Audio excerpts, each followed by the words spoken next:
Hello students, আবারও তোমাদের হিস্ট্রির second class নিয়ে চলে এসেছি। আর সেকেন্ড ক্লাস মানে আমাদের কিন্তু চ্যাপ্টার ওইটাই যেটা আমরা পড়ছিলাম, অর্থাৎ উপনিবেশিক অর্থনীতির চরিত্র। যেটা এই যে তোমাদের ঔপনিবেশিক যে অর্থনীতি, সেই অর্থনীতি সম্বন্ধে আমরা প্রথম দিনে কিন্তু কিছুটা পড়ে নিয়েছি, তাই তো? আমরা ওই চ্যাপ্টারের অর্ধেকটা একদিনে কমপ্লিট করে নিয়েছি, বাকি অর্ধেকটা আজকে আমরা পড়বো। বেশ, তাহলে দেখি যে আজকের ক্লাসেতে আমরা কি কি পড়বো। প্রথমত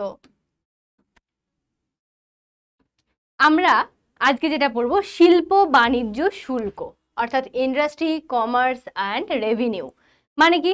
শিল্প জানো তোমরা, যে কোনো জিনিসকে মানে সুন্দর করে তৈরি করে, কিংবা হতে পারে সেটা হাতের মাধ্যমে না হয়ে যন্ত্রের মাধ্যমে, যে কোনোভাবেই হোক না কেন, যেটাকে আমরা শিল্পকলা বলি, সেই শিল্পের উন্নতিটা আমাদের ভারতে সেই সময় অর্থাৎ ইংরেজ আমলে, ঔপনিবেশিক আমলে কিভাবে হলো, সেটার বাণিজ্যিকীকরণ, অর্থাৎ ওই যে রেল ব্যবস্থা। মনে পড়েছে আগের দিনে আমরা যখন রায়তওয়ারি মহলোয়ারি পড়ছিলাম, তখন পড়তে গিয়ে আমরা কি বলেছিলাম, যে তারা সেচ ব্যবস্থার দিকে, তারা বলতে তৎকালীন শাসকরা সেচ ব্যবস্থার দিকে জোর না দিয়ে কোথায় জোর দিয়েছিল? রেল ব্যবস্থার দিকে। যে তোমাদেরকে সেচ আমরা করতে দেব না, দরকার নেই, তোমরা যেভাবে পারো সেভাবে তোমরা চাষ করো, আমাদের দরকার হচ্ছে যে তোমাদের এই মানে মূলধন বলি বা কাঁচামাল বলি, জিনিসপত্র বলি, যাই বলি, সমস্ত জিনিসকে অন্য জায়গায় চালান করা। তাই জন্য আমরা রেল ব্যবস্থাকে সুগম করার চেষ্টা করছিলাম, ঠিক? তো এই মর্মে যেটা বলার সেটা হচ্ছে যে শুল্ক নীতি, অর্থাৎ জানোই কর, শুল্ক, এই ব্যাপারগুলোও কিন্তু ধীরে ধীরে বাড়তেই থেকেছে, তবু কখনো কমেনি, ঠিক? এবার তাহলে আমরা আসি আমাদের শিল্প বাণিজ্য শুল্ক নীতিতে। 1757 খ্রিস্টাব্দে পলাশির যুদ্ধের সময় পর্যন্ত ব্রিটিশ ইস্ট ইন্ডিয়া কোম্পানি মূলত একটি বাণিজ্যিক সংস্থা হিসেবেই কাজ করত। দামি ধাতু, নানা রকম জিনিসপত্র তারা ভারতে আমদানি করত। তার বদলে কোম্পানি মশলাপাতি ও কাপড় রপ্তানি করত ব্রিটেনে। তাহলে সালটা কত বলা হলো বাবা? 1757। 1757 মানেই আমরা জানি যে পলাশির প্রান্তরে সেই যুদ্ধ, পলাশির যুদ্ধ। আর পলাশির যুদ্ধ মানে কে ছিল? সিরাজদৌল্লা। পলাশির যুদ্ধের কথা আমরা যেটুকু জানি সেটুকু এক চান্সে একটুখানি, এখানে তোমাদের দরকার নেই, তবুও একটু শর্টে বলে রাখছি। সিরাজদৌল্লা আর এদিকে ইংরেজদের দলে কে যোগ দিয়েছিল? মির্জাফর, তাই না?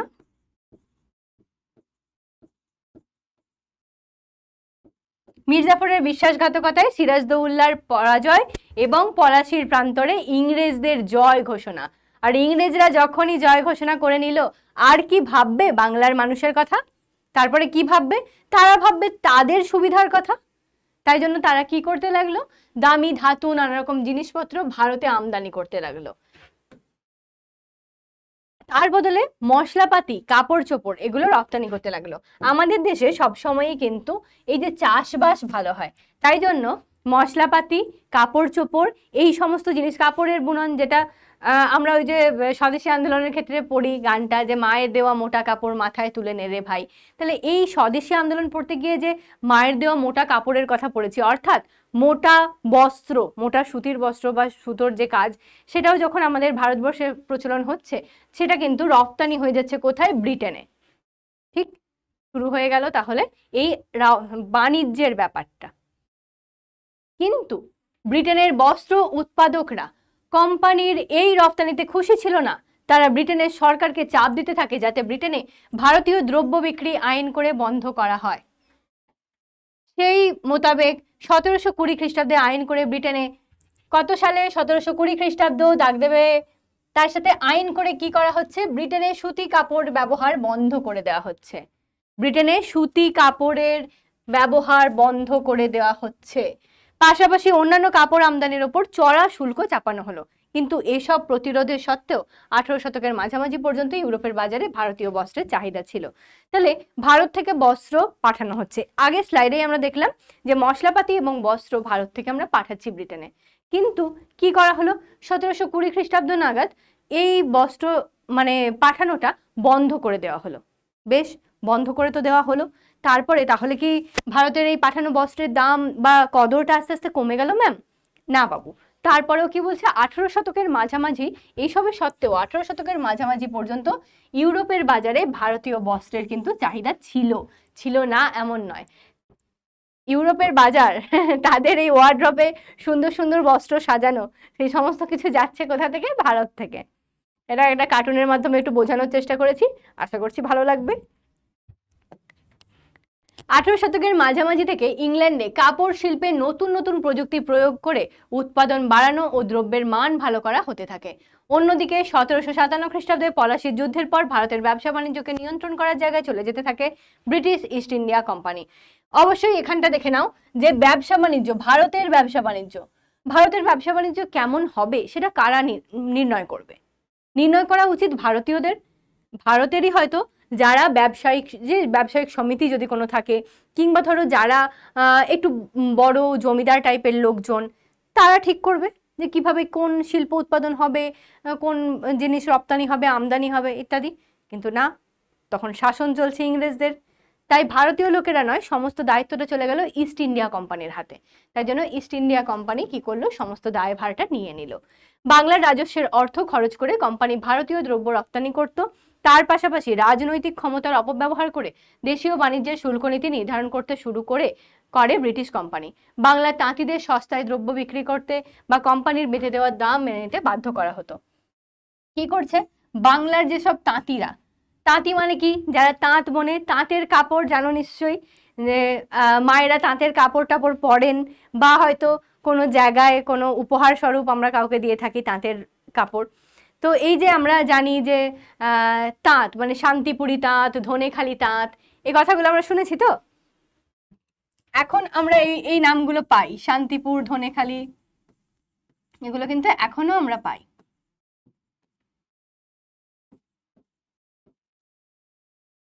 এইসব এলাকায় তাঁতের কিন্তু খুব ভালো, মানে উৎপাদন খুব ভালো হয়।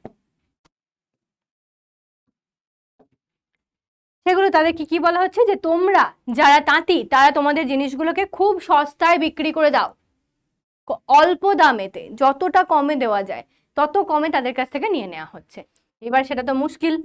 এর ফলে কি হতে থাকে? শিল্পে ক্ষতি হতে থাকে। অনেক তাঁতি সামান্য মজুরিতে কোম্পানির হয়ে বস্ত্র উৎপাদন করতেন।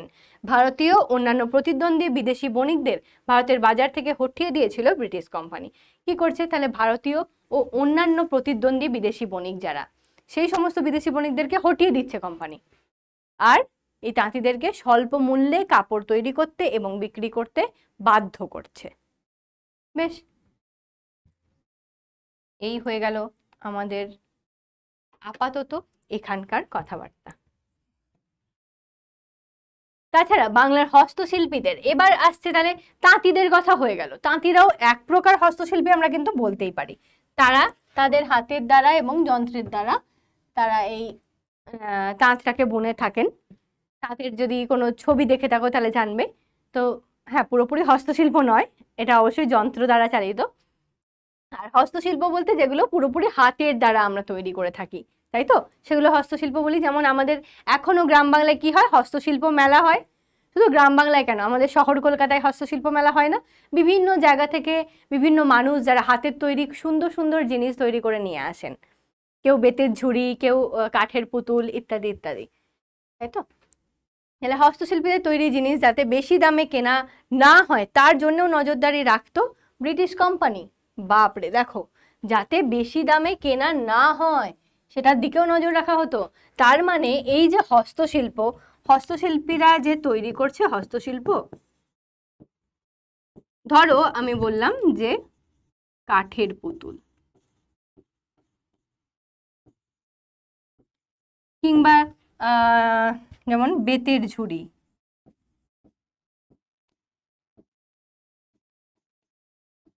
এই ধরনের আরো জিনিস যেগুলো হয়তো এখন অনেক রকম গয়নাগাটি, মাটির এইসব গয়নাগাটি ইত্যাদি তৈরি হচ্ছে মেয়েদের। মাটির জিনিস আমি লিখে দিলাম, অনেক রকম জিনিস হয়, মানে ঘরের সাজানোর জিনিস থেকে শুরু করে ঘরের ব্যবহার্য জিনিস সমস্ত কিছু হয়। তাহলে এই যে মাটির জিনিসপত্র, কাঠের জিনিস ইত্যাদি, বেতের ঝুড়ি, এইগুলো মানুষ তো অনেক পরিশ্রম করে তৈরি করছে। তাদের জিনিসটা যাতে একটু বেশি মূল্যে বিক্রি না হয়ে যায় সেটার দিকেও কোম্পানি নজর রাখছে। কাঁচা সুতো বিক্রির ব্যবসায় কোম্পানির একাধিপত্য তৈরি হয়েছিল, তার জন্য বাংলায় তাঁতিদের কড়া দামে কাঁচা সুতো কিনতে হতো। তাহলে কি করছে, তারা কাঁচা সুতো বিক্রি করছে আর কড়া দামে কাদেরকে দিয়ে কেনাচ্ছে, এই যে যারা তাঁতিরা, যারা সুতো কিনতে বাধ্য তাদেরকে দিয়ে কিন্তু কড়া দামেতে, চড়া দামেতে, মানে বেশি অতিরিক্ত মাত্রায়, চড়া দামে মানে অতিরিক্ত,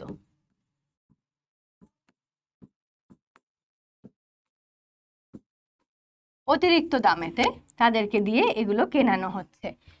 চড়া দামে কাঁচামাল কেনা ও সস্তা দামে দ্রব্য তৈরিতে বাধ্য হওয়ার ফলে বাংলার তাঁত শিল্প ক্রমেই ক্ষতিগ্রস্ত হতে থাকে। তুমি বলো না, তুমি একটা জিনিস তৈরি করবে, তুমি ধরো এই বেতেরই জিনিস তৈরি করবে, বেতটা তোমার কাছে নেই, তোমাকে কিনতে হবে, সেটা কাঁচামাল, সেটা তুমি কিনে আনবে, বেশ ভালো কথা ম্যাম, কিনে আনবো। তোমাকে কিনতে বলছে যে বেতের দাম 50 টাকা, সেই বেতটা তোমাকে কিনতে হচ্ছে ধরো 80 টাকায়, ঠিক? ওই 80 টাকার জিনিসটা তুমি কিনে আনলে, নিয়ে এসে হয়তো দুটো জিনিস ওটার দ্বারা তৈরি হলো, যেটুকু 80 টাকায় যেটুকু পেয়েছো সেটার দ্বারা তোমার দুটো জিনিস তৈরি হয়েছে। এবার ওই দুটো জিনিসের মূল্য তুমি হয়তো 100 টাকা রেখেছো, তো তুমি 80 টাকায় কিনেছো, 20 টাকা তোমার ওই পরিশ্রমটা, তবে তো তুমি একটা ব্যবসা করতে পারবে, তবে তো তুমি লাভ করতে পারবে। কিন্তু এরা কি করছে, এই কোম্পানির লোকেরা হয় তোমাকে ওই 80 টাকাতেই বিক্রি করতে বাধ্য করছে, কিংবা তার থেকেও কমে, মানে তুমি লসে চলছো, এরকমও হতে পারে, লাভ তো দূরের কথা। এইরকম সমস্যার মধ্যে পড়তে হচ্ছে কিন্তু আমাদের তাঁতিদেরকে, হস্তশিল্পীদেরকে, মানে তৎকালীন সমস্ত সমাজের লোকেদেরকে। 1813 খ্রিস্টাব্দের মধ্যে একদিকে বিদেশের বাজার হারিয়েছিল ভারতীয় বস্ত্রশিল্প, অন্যদিকে ভিতরে বিদেশি পণ্যের সঙ্গে তাদের পাল্লা দিতে হয়েছিল। দুদিক থেকে আক্রান্ত ভারতীয় বস্ত্র এবং হস্তশিল্পের ফলে চূড়ান্ত ক্ষতিগ্রস্ত হয়ে পড়ে। ক্রমেই অর্থনৈতিক প্রতিযোগিতার বদলে ভারতের বাজারে ব্রিটিশ ইস্ট ইন্ডিয়া কোম্পানির একচেটিয়া প্রাধান্য প্রতিষ্ঠা হয়ে পড়ে। এই জায়গাটা মাথায় রাখবে যে ব্রিটিশ ইস্ট ইন্ডিয়া কোম্পানির একচেটিয়া প্রাধান্য, অর্থাৎ সে একাই 100, তার কথাই শুনে তোমাকে চলতে হবে। এক কেন্দ্রিকতা, একচেটিয়া, এক কেন্দ্রিকতা হয়ে পড়ে সবকিছু, মানে তোমার কথা ভাবা হবে না। তুমি হতে পারো, তুমি গ্রাহক হতে পারো, তুমি বিক্রেতা, যেই হও না কেন, ক্রেতা বিক্রেতা যাই হোক, যে মিডলম্যান হয়ে যে বসে আছে সে হয়ে গেল একচেটিয়া অধিকারিক বা আধিকারিক, ঠিক আছে? এবার আছে অবশিল্পায়ন, এটা তোমাদের টিকা হিসেবে আসে।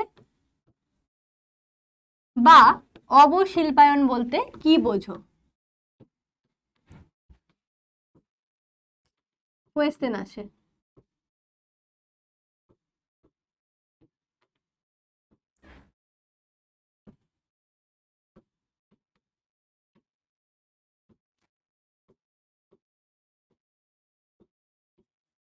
ঠিক আছে, দুই রকমই লিখে দিলাম, হয় টিকা আসতে পারে কিংবা অবশিল্পায়ন বলতে কি বোঝো সেটা আসতে পারে।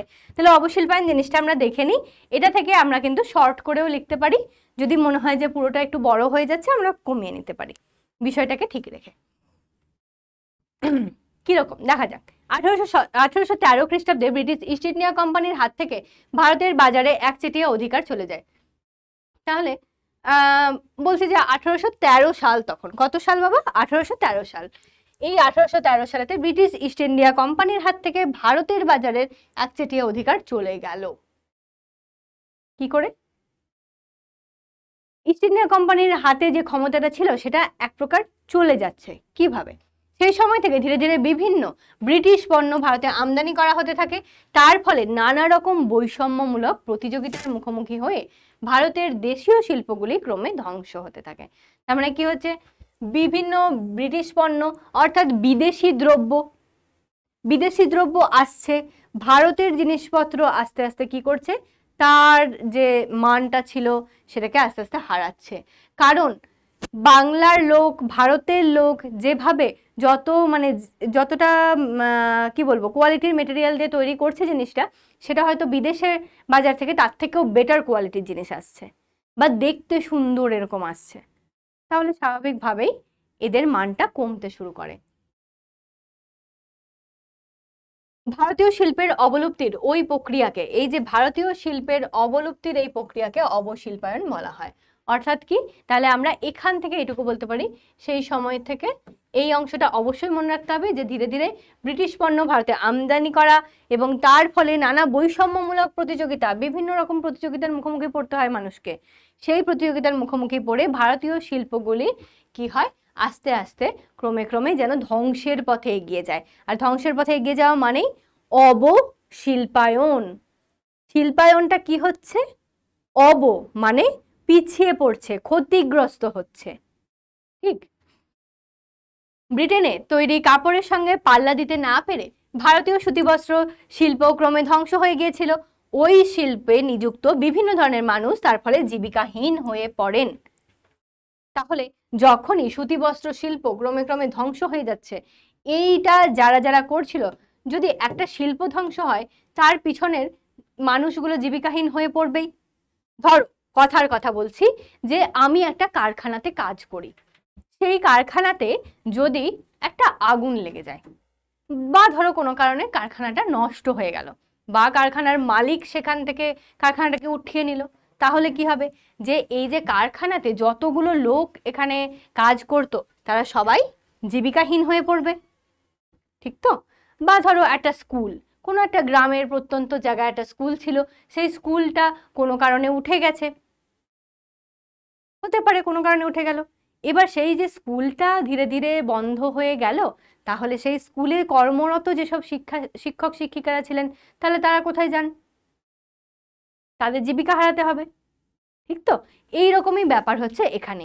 যখনই দেখা যাচ্ছে যে সুতি বস্ত্র শিল্প আস্তে আস্তে ধ্বংসের মুখে চলে গেল, বিদেশ থেকে অনেক সুন্দর সুন্দর মানে নরম মলমল কাপড়, সুন্দর সুন্দর কাপড় আসতে থাকলো, আর ভারতের ওই মোটা সুতির কাপড় কে কিনবে, ওটা পরে ভালো লাগছে না, বিদেশের যন্ত্রের তৈরি কাপড় আরো সুন্দর। সেটা যখন পুরো ভারতটাকে ছেড়ে দিল, তখন আস্তে আস্তে সুতি বস্ত্র পিছু হটতে থাকলো, আর যারা তৈরি করতো তারাও কিন্তু জীবিকাহীন হয়ে পড়লো। এইরকম ভাবে অবশিল্পায়নটা কিন্তু ঘটছে দেখো একে একে।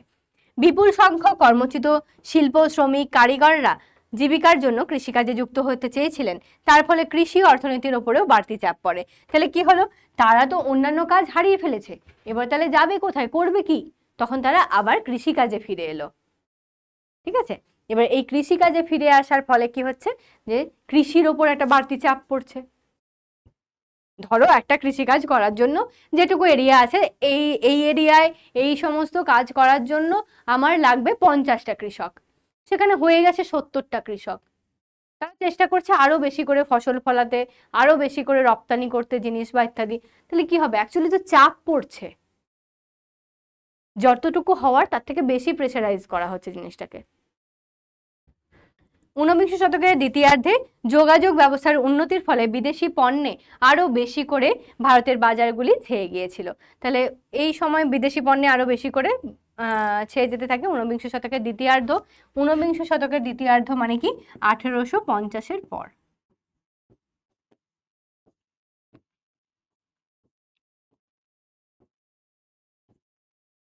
ঠিক, ফলে বিভিন্ন দেশীয় শিল্পের অবনমন ঘটে। দেশীয় শিল্পের অবনমন মানে হচ্ছে সেগুলো আস্তে আস্তে খারাপের দিকে যেতে থাকে, কমতে থাকে, তার মান, তার মানে বৃদ্ধিটা কমতে থাকে। ঠিক আছে, তাঁত কাঠ চামড়া শিল্পের সঙ্গে যুক্ত বিভিন্ন মানুষ ওই জীবিকাগুলি ছেড়ে দিয়ে সহজ লাভের আশায় রেলপথ ও রাস্তা বানানোর শ্রমিক হয়ে গিয়েছিলেন। অবশ্য অবশিল্পায়ন নিয়ে ঔপনিবেশিক সরকার কোনো ইতিবাচক ভূমিকা নেয়নি। ভারতীয় অর্থনীতির ওপর অবশিল্পায়নের নেতিবাচক প্রভাব নিয়ে দেশীয় বুদ্ধিজীবীদের অনেকেই ঔপনিবেশিক শাসনের সমালোচনা করেছেন। তাহলে অবশিল্পায়নের কিন্তু নেতিবাচক প্রভাব অনেকটাই পড়েছে অর্থনীতির ওপর। স্বাভাবিক, যদি একটা জায়গা থেকে শিল্প আস্তে আস্তে কমতে থাকে, শিল্প থেকে যতটা অর্থ তুমি পাচ্ছিলে, যে কোনো শিল্পই হোক, সেই শিল্প থেকে যতটা অর্থ পাওয়া যাচ্ছিল, সেই শিল্পের যখন অবনমন ঘটে, অবনমন ঘটলো বলেই এটার নাম কি হয়ে গেল, অবশিল্পায়ন হয়ে গেল। অবনমন, শিল্পের অবনমন হয়ে গেল অবশিল্পায়ন। আর এর ফলে কি হচ্ছে, যা কিছু অর্থ প্রাপ্তি আমরা করছিলাম সেটুকুটা কি আর থাকছে? এটা তো পুরোপুরি মানে ধরো সুতি বস্ত্রের পুরো একটা লাট খারাপ হয়ে গেল। পুরোপুরি একটা গোষ্ঠীর মানুষ তারা জীবিকাহীন হয়ে পড়লো, আর সুতিবস্ত্র তৈরি হচ্ছে না কোনো একটা এলাকা থেকে, জায়গা থেকে। তাহলে সেখানে কি হচ্ছে, সেই অর্থটা তারা পাচ্ছে না। তাহলে যে অর্থটা পাচ্ছিল সেই অর্থটা আর পাচ্ছে না। তাহলে অর্থনীতির উপর কি প্রভাব পড়ছে? অর্থনীতি বাড়ছে নাকি কমছে না কি হচ্ছে? অর্থনৈতিক পরিস্থিতিটার উন্নতি ঘটছে না অবনতি ঘটছে? অবশ্যই অবনতি ঘটছে, ঠিক তো? তাহলে আমরা লিখতে পারি অর্থনৈতিক পরিস্থিতির অবনতি ঘটছে।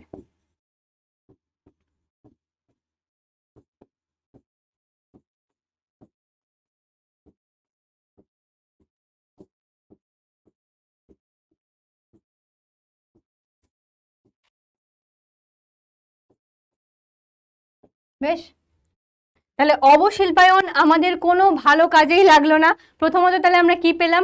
1813 কথা পেলাম, যখন থেকে ভারতের এই অবশিল্পায়নটা শুরু হতে থাকলো, বা এই যে কোম্পানির একচেটিয়া যে অধিকারটা ছিল ভারতের দ্রব্যের ওপর, সেটা আস্তে আস্তে কমতে থাকলো। কিভাবে না, বাইরের দ্রব্য অর্থাৎ বিদেশি পণ্য যখন ভারতে আসতে থাকলো, তখন ভারতের সাথে তাদের যে মুখোমুখি দ্বন্দ্বটা হলো, অর্থাৎ ভারতের কাছেও কাপড় আছে, ওদেরও কাপড় আছে।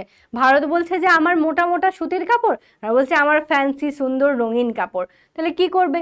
মানুষ তো সবসময় নতুনত্বের দিকে আকৃষ্ট হয়, তাহলে মানুষ নতুন জিনিসটাকে কিনছে। তখন সেই জায়গায় এই সুতি বস্ত্রকে প্রাধান্য দেওয়া হচ্ছে না, আস্তে আস্তে সেটা বিলুপ্ত হচ্ছে। বিলুপ্ত হওয়া মানেই কি হচ্ছে? শিল্পের অবনমন ঘটছে, অর্থাৎ সেই শিল্পটার আর উন্নতি ঘটছে না, অবনতির দিকে যাচ্ছে। অবনতির দিকে যাওয়া মানেই একসময় এই শিল্প কারখানাগুলো বা শিল্পের যে উৎসগুলো সেগুলো বন্ধ হয়ে যাওয়া। বন্ধ হয়ে যাওয়া মানে মানুষ জীবিকাহীন হয়ে পড়া। জীবিকাহীন হওয়া মানে আর অর্থ নেই, টাকা পয়সা আর আসছে না। জীবিকাহীন হয়ে পড়ছি মানে আমার তো ব্যালেন্স 0। তাহলে তখন টাকা কোথায় পাবো? চলে যাচ্ছে কৃষির দিকে। কিন্তু এদিকে অর্থনীতির প্রভাবটা কি হচ্ছে? উন্নতির জায়গায় অবনতি ঘটছে। বেশ, এই হয়ে গেল আমাদের ব্রিফ, একটা সামারি যে আমরা কি পড়লাম। এবার হচ্ছে স্পষ্টতই বোঝা যায় ব্রিটিশ অবাধ বাণিজ্য নীতির প্রভাব ঔপনিবেশিক ভারতীয় অর্থনীতির ওপর নেতিবাচক প্রভাব ফেলেছিল। সেই সব ভারতীয় দ্রব্য তখনও ব্রিটেনে জনপ্রিয় ছিল, সেগুলির ওপর চড়া হারে শুল্ক বসানো হতে থাকে। তাহলে কি বলছে? যে সমস্ত ভারতীয় দ্রব্য তখনও ব্রিটেনে জনপ্রিয় ছিল, সেগুলির ওপর চড়া হারে শুল্ক বসানো হতে থাকে। আমরা প্রথমেই কি পড়েছি বাবা? যে আজকে কি পড়বো? শিল্প, বাণিজ্য, শুল্ক। শিল্পের কথা পেয়েছি, শিল্পের অবনমন কিভাবে ঘটছে সেই বাণিজ্যের ব্যাপারটা পেলাম। এবার আসছে শুল্কের কথায়। শুল্ক কিভাবে? বলছে যে এমনই ব্যাপার যে ভারতবর্ষের যে সমস্ত জিনিস বাইরে গিয়ে এখনো পর্যন্ত ডিমান্ডে আছে, অর্থাৎ যে হ্যাঁ ভারত থেকে এই জিনিসটা বেশ ভালো আসছে, তো ঠিক আছে নিয়ে আসো নিয়ে আসো আরো নিয়ে আসো। যখনই নিয়ে আসছে, ধরে নাও আমি একজন চাষি, ধরে নাও আমি একজন সুতি বস্ত্রওয়ালা, যেই হোক না কেন আমি একজন তাঁতি হতে পারি। তাহলে আমি যদি একজন তাঁতি হই, আমি যদি একজন চাষি হই, আমার জিনিস যখনই আমি ব্রিটেনে রপ্তানি করছি, আমার জিনিসের ওপর কি বসানো হচ্ছে? চড়া হারে ট্যাক্স বসানো হচ্ছে। যে তুমি তোমার এই জিনিসটা তখনই রপ্তানি করতে পারবে, তুমি এখান থেকে মুনাফা লুটবে আর সরকারকে কিছু দেবে না। এই হচ্ছে ব্যাপার। তো তোমার মুনাফা কি থাকবে না থাকবে তার থেকেও বড় কথা হচ্ছে তুমি সরকারকে ট্যাক্স দাও, আর সেই শুল্কটাই কি হলো? একদম চড়া হারের থাকলো, যেটুকুটা হয়তো হওয়ার কথা ছিল না তার থেকে বেশি পরিমাণে থাকলো। ঠিক, সেই শুল্ক ততক্ষণ বাড়ানো হতো যতক্ষণ ওই দ্রব্যের রপ্তানি বন্ধ না হয়ে যায়। মানে ভাবতে পারছো অবস্থাটা কি?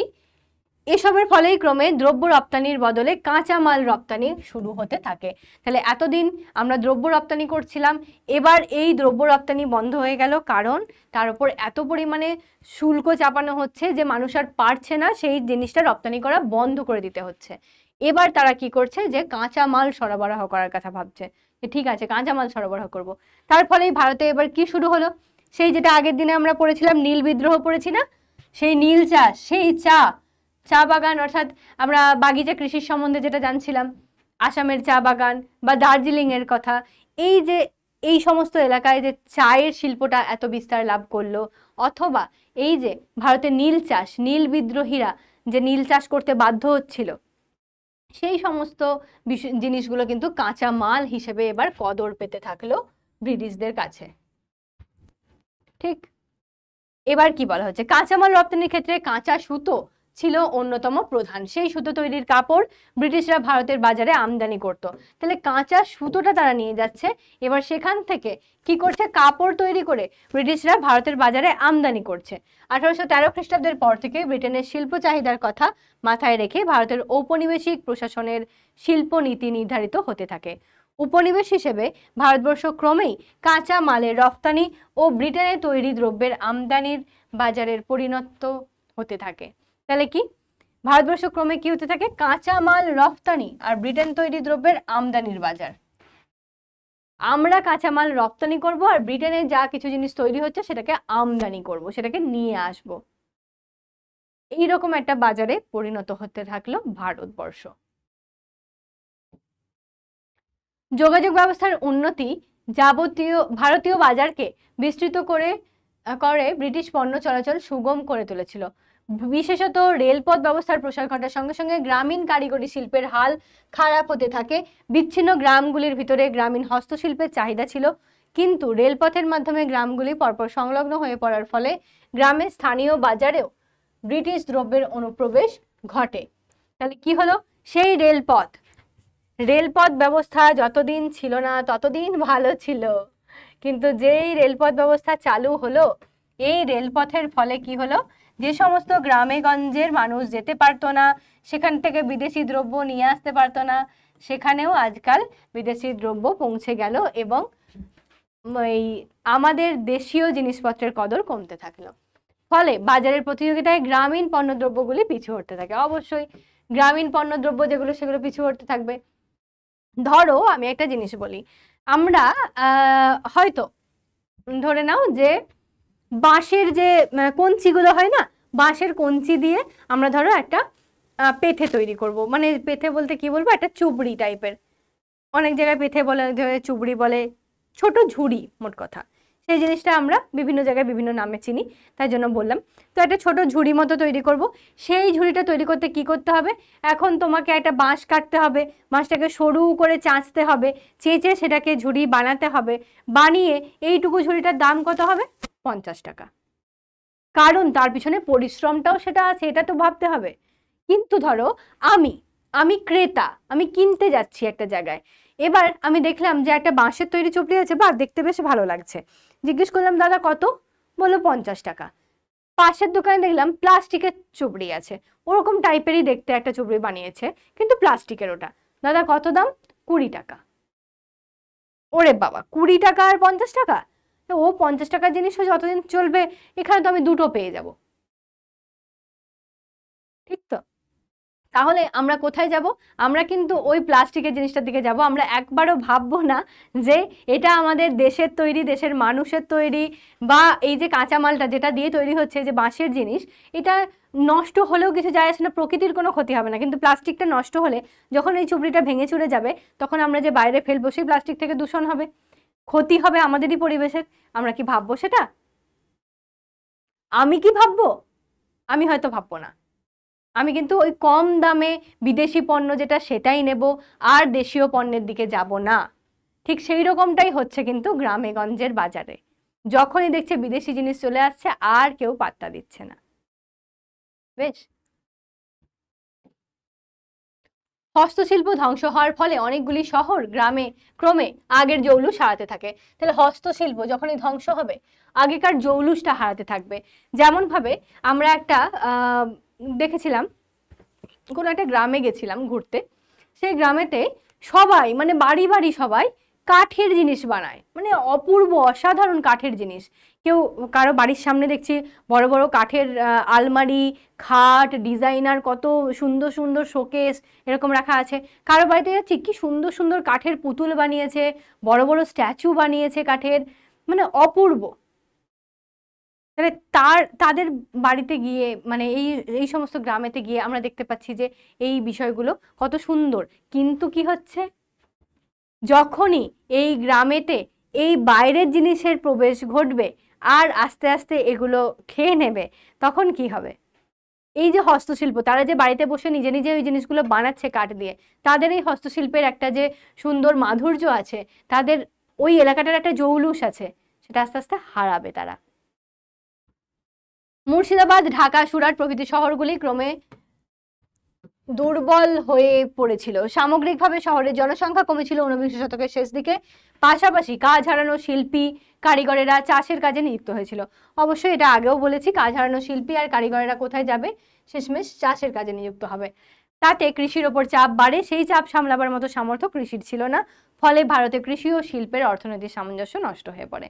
তাহলে একদিকে শিল্পও গেল, অপরদিকে শিল্পের জন্য যে আমরা কৃষিকাজ করতে আসছি, চাষের ওপর বেশি জোর দিচ্ছি, চাষবাসও কিন্তু একদিকে চাপ পড়ে ওটাও সেই অবনমনই ঘটছে, কিছুরই আর উন্নতি ঘটছে না।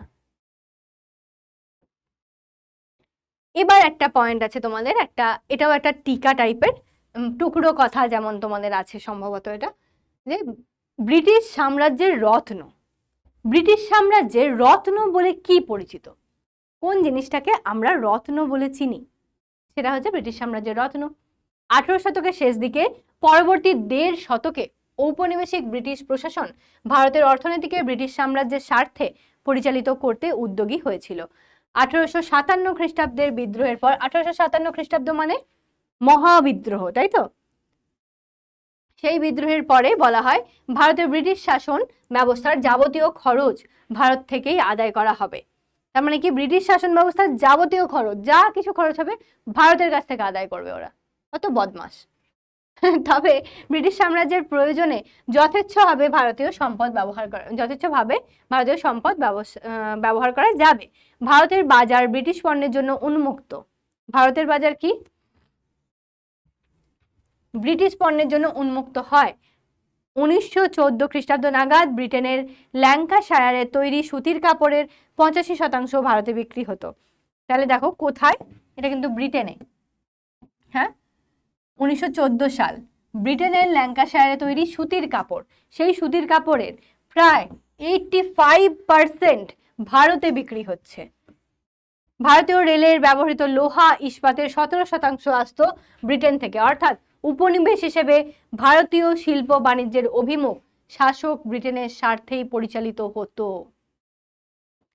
তাই ব্রিটিশ সাম্রাজ্যের মধ্যে ভারতকেই সবচেয়ে দামি রত্ন হিসেবে বর্ণনা করা হতো। তাহলে ভারতকে দামি রত্ন তাহলে কেন বলা হলো? কারণ দেখতেই তো পাচ্ছ যে সমস্ত দিক থেকে আমাদের ভারতবর্ষ হচ্ছে ওই যে সুজলাং সুফলাং মলয়জ শীতলাম শস্য শ্যামলাং। তো এই যে সমস্ত দিক থেকে একদম মানে কি বলবো, ভরপুর হচ্ছে ভারত। সব দিকে যদি বিচার করো এমনিতেও আছে। এখানে শুধু যে ব্যাপারটা বলা আছে যে যখন কোনো পণ্যদ্রব্য আমদানি করা হচ্ছে ব্রিটেন থেকে, তার বেশিরভাগটাই ভারতের উপর দিয়ে চালাচ্ছে। যে ভারতে এটাকে আমরা রপ্তানি করে দিই, ভারতের বাজারে এগুলো বিক্রি করি, তাহলে আমরা টাকা পাবো, ভারতীয়রা উচ্ছন্নে যাক।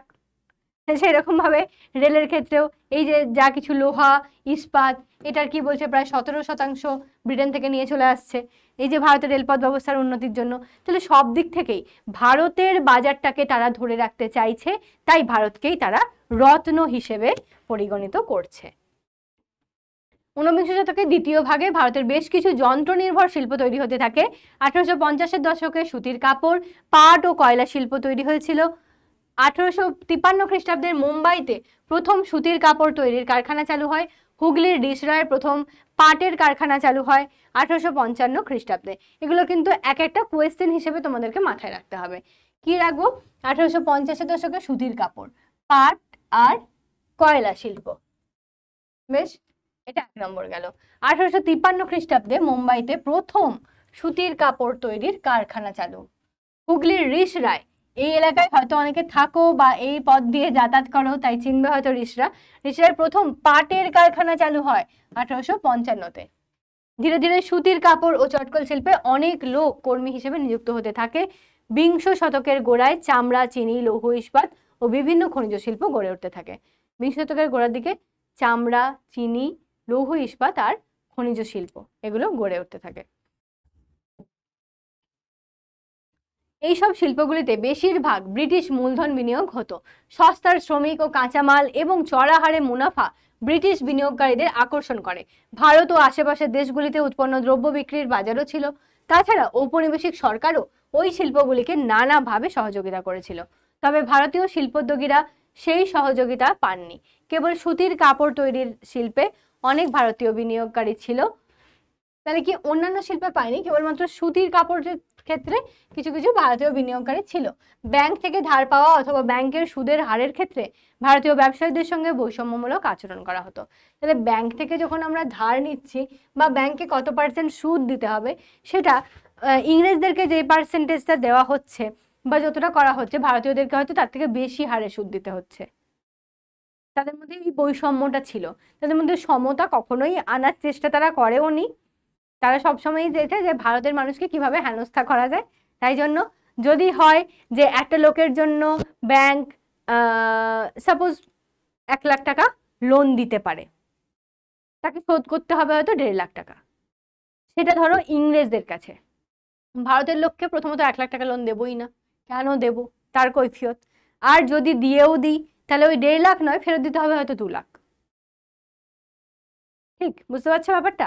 এইরকম ভাবে কিন্তু তাদের সঙ্গে আচরণ করা হতো। ধীরে ধীরে অবশ্য দেশীয় ব্যাংক, বীমা কোম্পানি প্রতিষ্ঠার উদ্যোগ নেয় ভারতীয় ব্যবসায়ীরা। ধীরে ধীরে তাহলে কি করলো, ভারতীয় যে ব্যবসায়ীরা তারা কি করতে থাকলো, দেশীয় ব্যাংক আর বীমা কোম্পানি, অর্থাৎ আমরা যেগুলো দেখি যে দেশের নিজস্ব কিছু ব্যাংক থাকে এবং বীমা কোম্পানি, যেগুলো আমাদের জীবন বীমার বিভিন্ন কোম্পানিগুলো থাকে, সেগুলো শুধুমাত্র বাইরের দেশের নয়, আমাদের দেশেরও নিজস্ব কিছু থাকবে, এই রকম পরিকল্পনা করতে থাকলো। সরকারের পরিবহন ও রেল ব্যবস্থার ক্ষেত্রেও ওই বৈষম্য লক্ষ্য করা যেত। দেশীয় দ্রব্য পরিবহনের জন্য রেল মাশুলের হার ছিল চড়া। দেশীয় দ্রব্য তুমি যখন পরিবহন করবে, অর্থাৎ এক জায়গা থেকে অন্য জায়গায় নিয়ে যাবে, তখন তোমাকে চড়া হারে কর দিয়ে তবে নিয়ে যেতে হবে। বরং বিদেশি দ্রব্য আমদানি করে কম খরচে বিভিন্ন বাজারে পৌঁছে দেওয়ার সুবিধা ছিল। তার মানে কি, একটা তুমি ভারতীয় দ্রব্য যখন নিচ্ছ, তখন ভারতীয় দ্রব্যটা তোমাকে, এটার হয়তো দাম দিতে হচ্ছে 100 টাকা, ধরে নাও, কথার কথা বলছি, 100 টাকা দাম দিতে হচ্ছে। তুমি করছো বিদেশি দ্রব্য, এবার এই বিদেশি দ্রব্যটা তুমি পেয়ে যাচ্ছ হয়তো 50 টাকায়। 50 টাকায় তুমি রপ্তানি করতে পারছো, এক জায়গা থেকে অন্য জায়গায় নিয়ে যেতে পারছো। তাহলে মানুষ কোনটার দিকে ঝুঁকবে? মানুষের কাছে এমনিতেই তো অর্থ নেই, তারা তো গরিব, তাদের কাছে টাকা পয়সার এমনিই অভাব, তার মধ্যে যখন বিদেশিতে ছাড় পাবে তখন মানুষ এটার দিকেই যাবে। এর ফলে ঔপনিবেশিক ভারতে দেশীয় শিল্পের অগ্রগতি মূলত সুতি পাট শিল্পে আটকে গিয়েছিল। এমনকি ব্রিটিশ উৎপাদকেরা ঔপনিবেশিক সরকারকে দেশীয় শিল্প বিরোধী অবস্থান নেওয়ার জন্য ক্রমাগত চাপ দিয়ে যেত। তাছাড়া দেশীয় শিল্পোদ্যোগগুলি কয়েকটি অঞ্চলেই সীমাবদ্ধ ছিল, ফলে সার্বিক শিল্পায়নের সুবিধা ঔপনিবেশিক শাসনাধীন ভারতবর্ষে দেখা যায়নি। কি বলল? সার্বিক শিল্পায়ন, অর্থাৎ সর্বদিকের, সার্বিকভাবে বলা হয় না যে সমস্ত দিক থেকে যে উন্নতি, সেইভাবে যে শিল্পায়ন, সেই সুবিধা কিন্তু ঔপনিবেশিক শাসনাধীন ভারতবর্ষে দেখা যায়নি। চাইলে সেটা হতে পারতো, কিন্তু সেটা হয়নি।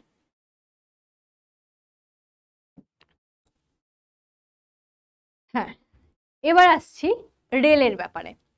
ভারতের ব্রিটিশ ঔপনিবেশিক শাসনের অন্যতম প্রতীক ছিল রেল ব্যবস্থা। কি বলছে?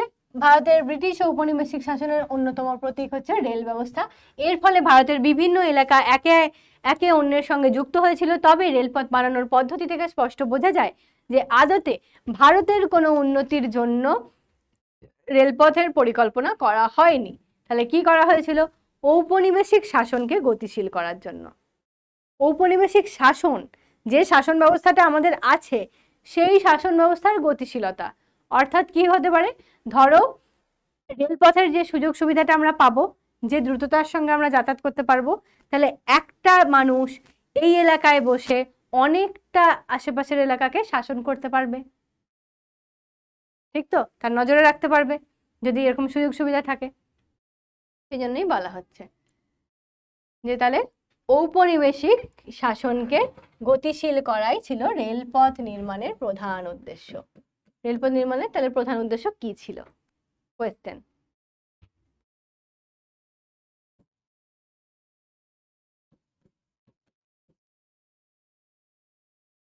লর্ড ডালহৌসি, লর্ড ডালহৌসির নাম শুনেছো নিশ্চয়ই।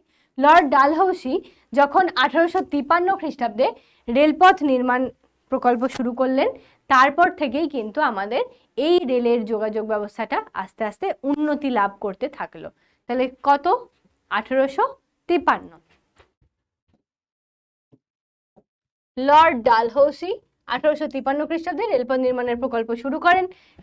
ডালহৌসির মূল উদ্দেশ্য ছিল এক অঞ্চল থেকে অন্য অঞ্চলে দ্রুত সেনাবাহিনীর যাতায়াত নিশ্চিত করা। যখনই কোনো দরকার পড়ে, যে কোনো যুদ্ধের ফলে যাই হোক না কেন, আমাদের সেনাবাহিনীকে এক জায়গা থেকে অন্য জায়গায় নিয়ে যেতে খুব দেরি লাগে, আর সেটা দ্রুততার জন্য, যাতে চট জলদি আমরা এক জায়গা থেকে অন্য জায়গায় সেনাবাহিনী নিয়ে যেতে পারি, কোনো হঠাৎ করে কোনো আক্রমণ করতে পারি, কোনো এলাকা দখল করতে পারি, সেই কারণে কিন্তু এই চিন্তাভাবনা। পাশাপাশি বন্দর, শহর, বিভিন্ন বাজার, কাঁচামাল উৎপাদনের জায়গাগুলিকে রেলপথ দিয়ে সহজে যুক্ত করার পরিকল্পনাও ছিল। তার ফলে ভারতের বাজারকে ব্রিটিশ পণ্যের বাণিজ্যের উপযোগী করে তোলা সহজ হতো। অবশ্যই যদি আমরা একটা জায়গাকে, ধরো কোনো একটা জায়গায় শুধুমাত্র তুমি জলপথে যেতে পারো, বেশ, জলপথে যেতে পারো মানে তোমাকে নৌকায় করে যেতে হবে, কিংবা খুব জোর হলে হয়তো স্টিমারে করে যেতে হবে, জাহাজে করে তুমি যেতে পারবে না, এই রকম এলাকা ধরো। তাহলে সেই এলাকার মধ্যে তুমি যদি রেল ব্যবস্থা চালু করে দাও, তাহলে কত সুবিধা হবে। যেখানে তুমি নৌকায় করে 1 ঘন্টা ধরে পার হতে নদীটা, সেই জায়গাটা তো 5 মিনিটে পার হয়ে যাবে বোধহয়, খুব যদি দ্রুতগতির রেল হয়। বা 5 মিনিট না হোক, যেটা 1 ঘন্টা লাগতো সেই জায়গাটা আধ ঘন্টায় তো পৌঁছবো, হাফ টাইমে পৌঁছাবো। তাহলে সেই সুযোগ সুবিধার জন্যও কিন্তু ভারতের বাজারটাকে আমাদেরকে সেই রকম করতে হয়েছে যে বিদেশি পণ্যগুলো আমরা ঝটাঝট ফটাফট এদিক আর ওদিক সব জায়গায় সাপ্লাই করে দেবো, আর সাপ্লাইয়ের জন্য আমাদের রেল ব্যবস্থাটা দরকার, ঠিক তো? তাহলে এই সমস্ত পরিকল্পনা নিয়েও কিন্তু আমাদের রেলপথটা চালু করলেন লর্ড ডালহৌসি। রেলপথ নির্মাণের ব্যয়বহুল প্রকল্পে ব্রিটিশ মূলধন বিনিয়োগের ব্যবস্থা করা হয়েছিল। তাছাড়া বিশেষ প্রয়োজনে উপনিবেশের রাজস্ব থেকে 5% হারে সুদ দেওয়ার ব্যবস্থার কথা বলা হয়েছিল। উপনিবেশের যা রাজস্ব সেখান থেকে 5% হারে সুদ দেওয়ার কথা বলা হয়, অর্থাৎ 5% হারে। যেসব কোম্পানিগুলি রেলপথ বানানোর দায়িত্ব পেয়েছিল তাদের 99 বছরের চুক্তিতে জমি দেওয়া হয়েছিল। তাহলে রেলপথ বানানোর দায়িত্ব যারা পেয়েছিল তারা 99 বছরের চুক্তি, কত বছর? 99 ইয়ার্স চুক্তিতে স্বাক্ষর করেছিল। সেই জমিগুলি থেকে রাজস্ব নেওয়া হতো না। বলা হয়েছিল চুক্তির মেয়াদ শেষ হলে রেলপথ ব্রিটিশ সরকারের দখলে চলে যাবে, যদিও মেয়াদের মধ্যে যে কোনো সময়ই কোম্পানি রেলপথ সরকারকে ফেরত দিয়ে মূলধন বাবদ যাবতীয় খরচ সরকারের কাছে দাবি করতে পারত। সেক্ষেত্রে রেলপথ নির্মাণের প্রকল্পটি বিভিন্ন কোম্পানির মূলধন বিনিয়োগের আদর্শ ক্ষেত্র হয়ে উঠেছিল। ফলে 1858 থেকে 69 খ্রিস্টাব্দের মধ্যে 7 কোটি পাউন্ডেরও বেশি মূলধন ভারতের রেলপথ নির্মাণে বিনিয়োগ করা হয়েছিল। তার মানে কি বলা হচ্ছে, একটা কোম্পানি ধরো রেলপথের জন্য তাদের জমিটা দেবে, ঠিক আছে, আমি আমার জমি দিলাম, আমার জমিটা দেওয়ার ফলে 99 বছরের চুক্তি স্বাক্ষর হলো। 99 বছর যেই চুক্তি পার হয়ে যাবে তারপরে সেই জমিগুলো সরকারের দখলে চলে যাবে, যেহেতু সেখান দিয়ে রেলপথ হয়ে গেছে তাহলে সরকারের দখলে চলে গেল 99 ইয়ার্স পরেতে। বেশ, আমি তো থাকবো না, তাহলে আমার পরবর্তী জেনারেশন থাকবে, এটা গেল একটা দিক। অন্যদিকে কি বলছে, যে যদিও মেয়াদের মধ্যে যে কোনো সময়, ওই যে 99 বছর, তার মধ্যে যে কোনো সময়ে কোম্পানিগুলি রেলপথ সরকারকে ফেরত দিয়ে মূলধন বাবদ যাবতীয় খরচ, মানে রেলপথ আমার চাই না, মূলধন যা কিছু ছিল সেই সমস্ত খরচ দিয়ে ওই জায়গাটাকে আবার তুলে নিতে পারতো। সেক্ষেত্রে রেলপথ নির্মাণের প্রকল্পটি কোম্পানির কাছে মূলধন বিনিয়োগের একটা মূল জিনিস হয়ে উঠেছিল, ঠিক। ফলে 1858 থেকে 69-এর মধ্যে 7 কোটি পাউন্ডেরও বেশি মূলধন ভারতের রেলপথের কাজে নির্মাণ করতে নাকি কাজে লাগিয়েছিল। এবার এখানে 1 পাউন্ড বলতে, 1 পাউন্ড মানে এখানে মোটামুটি ওই 116 থেকে 117 টাকা এইরকম ধরা হয়, 116-17 টাকা মতো মোটামুটি একটা হিসেব, যে এইটা হচ্ছে 1 পাউন্ড। তাহলে 7 কোটি পাউন্ড, ভাবো 7 কোটি টাকা নয় কিন্তু, তার থেকেও এই যে 100 গুণ বেশি। উপনিবেশের আর্থিক উন্নয়নের বদলে ব্রিটিশ সরকারের স্বার্থ রক্ষাই রেলপথ নির্মাণের প্রধান উদ্দেশ্যও ছিল। প্রচুর ব্রিটিশ পণ্য বন্দরগুলিতে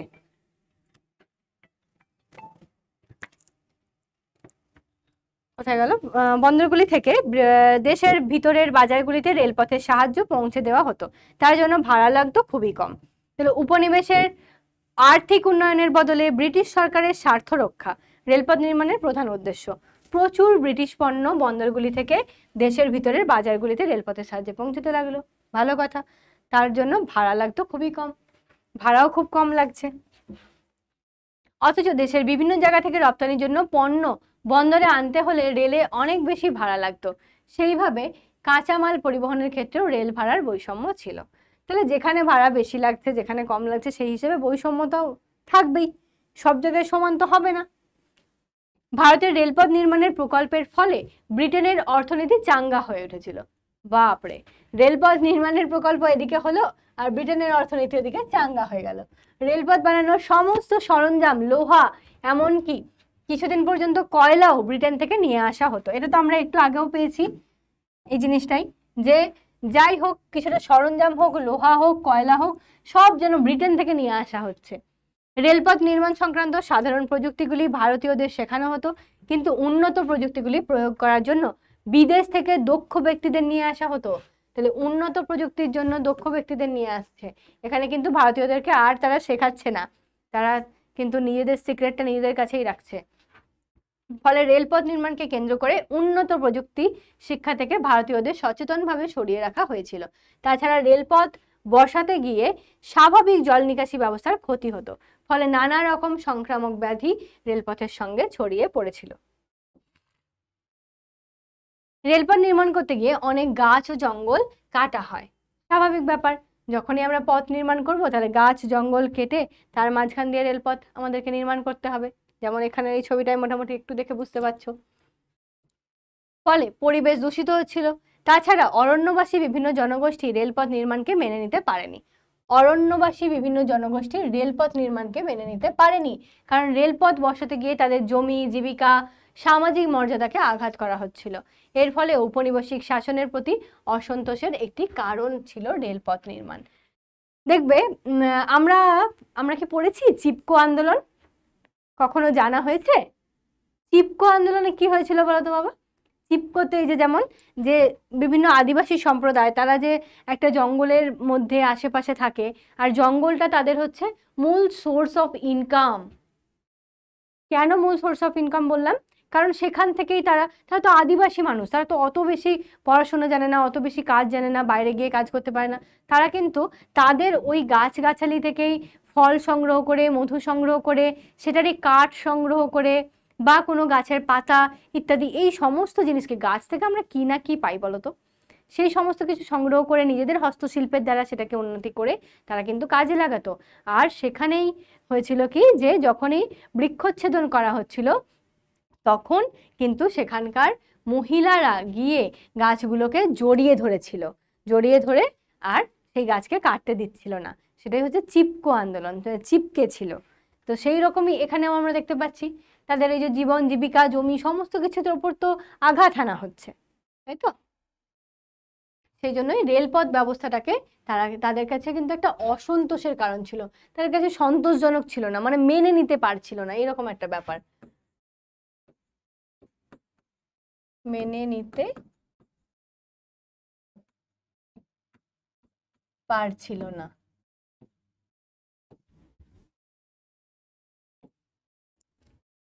রেলপথ নির্মাণ ঔপনিবেশিক সমাজের পক্ষে কতটা জরুরি তা নিয়ে নানা রকম মত ছিল। রেলপথ যে নির্মাণ হলো সেটা এই ঔপনিবেশিক সমাজের পক্ষে কতটা জরুরি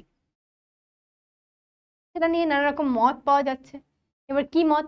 ভারতীয়দের মধ্যে অনেকেই মনে করতেন রেলপথের বদলে প্রশাসন যদি সেচ ব্যবস্থার উন্নয়নে নজর দিত। এই জিনিসটাই আমরা আগের দিন পড়েছি, সেচ ব্যবস্থার উন্নয়নে নজর দিত, তাতে সমাজের অনেক বেশি উপকার হতো। তাছাড়া ভারতের রাজস্ব থেকে রেলপথ নির্মাতা কোম্পানিগুলিকে সুদ দেওয়ার বিষয়টিও অনেকেই সমালোচনা করেন। তাদের মতে এর ফলে দেশের সম্পদ বাইরে চলে যাচ্ছিল। তাই দেশীয় সমাজে রেলপথ নির্মাণকে কেন্দ্র করে মিশ্র প্রতিক্রিয়া দেখা যায়। তাহলে কি, একদিকে মিশ্র প্রতিক্রিয়া, কেন মিশ্র মানে মিক্সড, তাই তো? কোথায় গেল মিশ্র প্রতিক্রিয়া? এই যে একদিকে যখনই আমরা দেখতে পাচ্ছি যে যোগাযোগের সুবিধা হচ্ছে, একটা জিনিস একটা জায়গায় নিমেষের মধ্যে পৌঁছে যাচ্ছে। দূর দূরান্তে যে সমস্ত গ্রামেতে আমরা হয়তো পৌঁছতে পৌঁছতে 2 দিন 3 দিন লেগে যেত, একদিনের মধ্যে সেখানে আমাদের এখানকার তৈরি জিনিসপত্র ওখানে পৌঁছে যাচ্ছে। অথবা ব্রিটিশদের তৈরি জিনিস বা ব্রিটেন থেকে আসা যেগুলো আমরা আমদানি করেছি সেই সমস্ত জিনিসগুলো পৌঁছে যাচ্ছে নিমেষের মধ্যে, সেদিক থেকে বেশ ভালো হচ্ছে, তাই তো ভালোই, বাজার দর ভালোই চলছে, এটা একটা ভালো দিক। অন্যদিকে কি বলা হচ্ছে, এই যে গাছগাছালি কেটে দেওয়া হচ্ছে, কোনো কারো জমি নিয়ে নেওয়া হচ্ছে, সেই সমস্ত কারণে মানুষ সেগুলোকে মেনে নিতে পারছে না, এটা এক নম্বর। আর একটা দিক যে তারা সেটার কিন্তু চরম একটা মানে অনীহা প্রকাশ করছে যে না এটা ভালো নয়, করা উচিত নয়। আর একটু আগেও যেটা আমরা দেখলাম যে অনেকের ক্ষেত্রে কি হচ্ছে যে রেলপথ, এই যে রেলপথ ব্যবস্থাটা সেটা কোম্পানিগুলোর না হয় সুযোগ সুবিধা আনছে, কারণ তারা একটা চড়া সুদ পাচ্ছে ইত্যাদি, কিন্তু তাই বলে এই যে দেশের জিনিসগুলো এগুলো যে বাইরে চলে যাচ্ছে, সম্পদের বহির্গমন, আমরা পড়বো সম্পদের বহির্গমন তত্ত্ব, তাহলে আমাদের দেশের জিনিস সম্পদ যেগুলো সেগুলো বাইরে চলে যাচ্ছে, আমরা কেন সেটাকে মেনে নেব? দেশের জিনিস আমাদের দেশেই থাক, হ্যাঁ আমার আছে তুমি নাও, তোমার যেটা আছে সেটা আমাকে দাও, আমাদের মধ্যেই সেটা দেওয়া নেওয়া করে থাকুক, কেন বাইরে চলে যাবে? সেই নিয়েও একটা দ্বন্দ্ব শুরু হচ্ছে, তাই জন্য মিশ্র প্রতিক্রিয়ার কথা বলা হচ্ছে। বাস্তবে রেলপথ নির্মাণ ভারতের বাজারগুলিকে অনেক পরিমাণে একজোট করেছিল, পণ্য ও যাত্রী পরিবহন সহজতর হয়েছিল, সে বিষয়ে সন্দেহ নেই। অবশ্যই পণ্য আর যাত্রী পরিবহন তো সহজতর হয়েছিলই এবং এখনো সেটা আছে, আমরা জানি, এটা অবশ্যই ভালো কথা, কিন্তু এদিক থেকেও এটা যেমন একটা সুবিধা তেমন এটা অসুবিধাও বটে। এটা একটা সুবিধার কথা বলা হচ্ছে।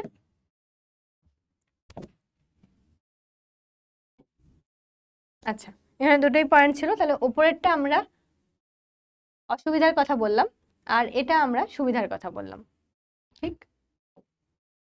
নেক্সট, এবার বলা হচ্ছে ঔপনিবেশিক ভারতে টেলিগ্রাফ ব্যবস্থার বিকাশ।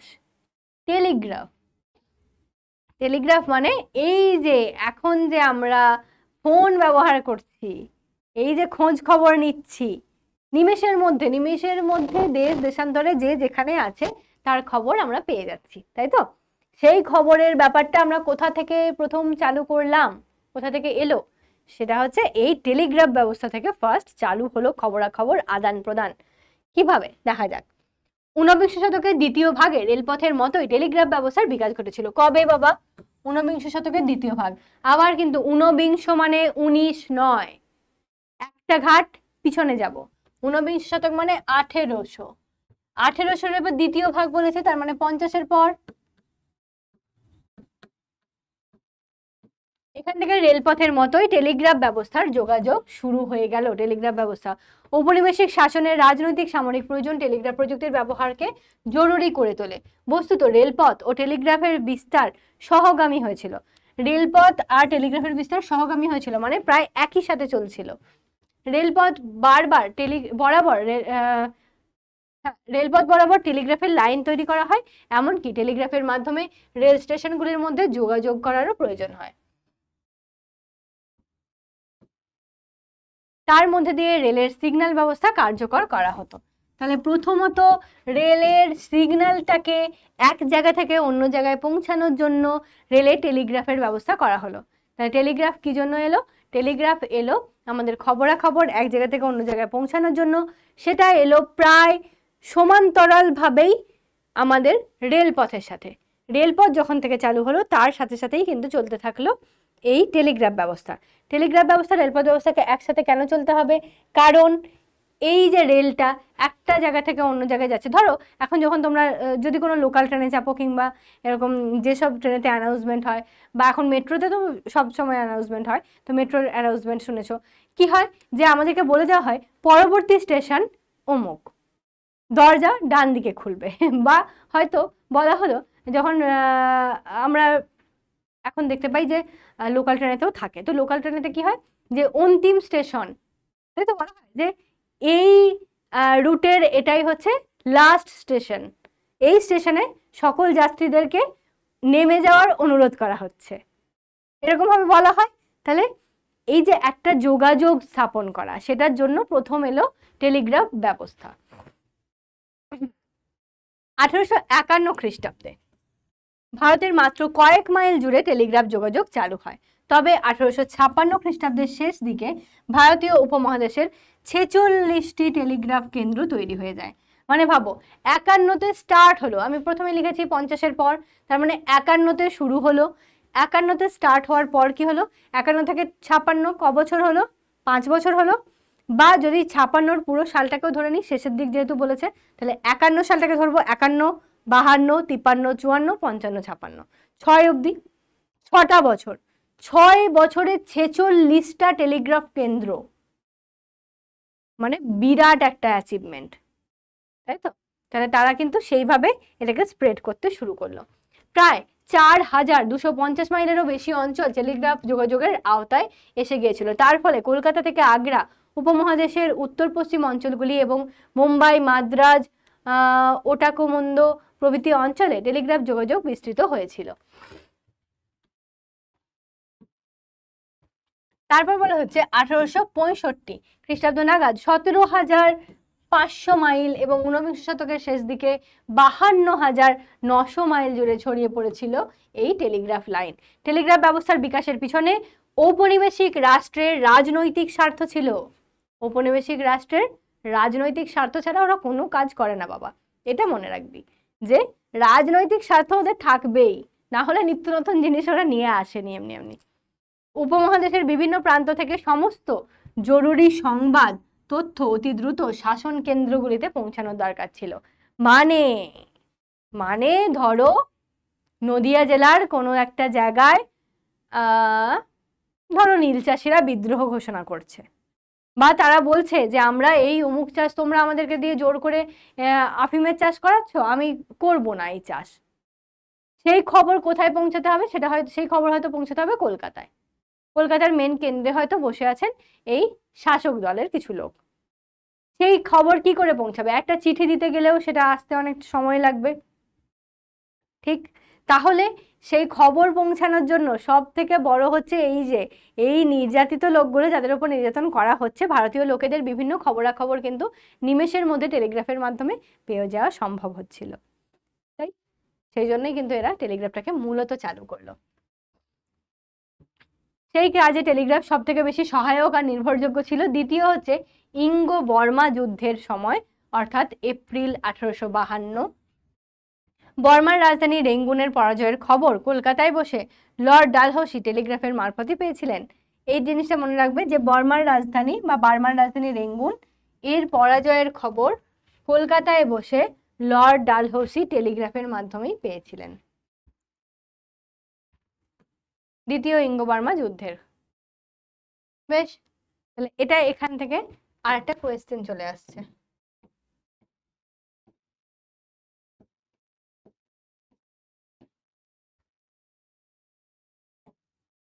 এমনকি বলা হতো যে বৈদ্যুতিক টেলিগ্রাফ 1857 খ্রিস্টাব্দের বিদ্রোহ থেকে ব্রিটিশ শাসনকে রক্ষা করেছিল।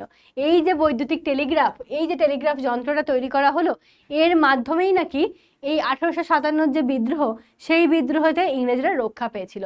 দূর দূরান্ত থেকে বিদ্রোহের সামান্যতম সম্ভাবনার কথাও প্রশাসনিক কেন্দ্রগুলোতে টেলিগ্রাফের মাধ্যমে পৌঁছে যেত। টেলিগ্রাফ ব্যবস্থা দ্রুতই ইউরোপীয় ও ভারতীয় ব্যবসায়ীদের আকৃষ্ট করতে থাকে।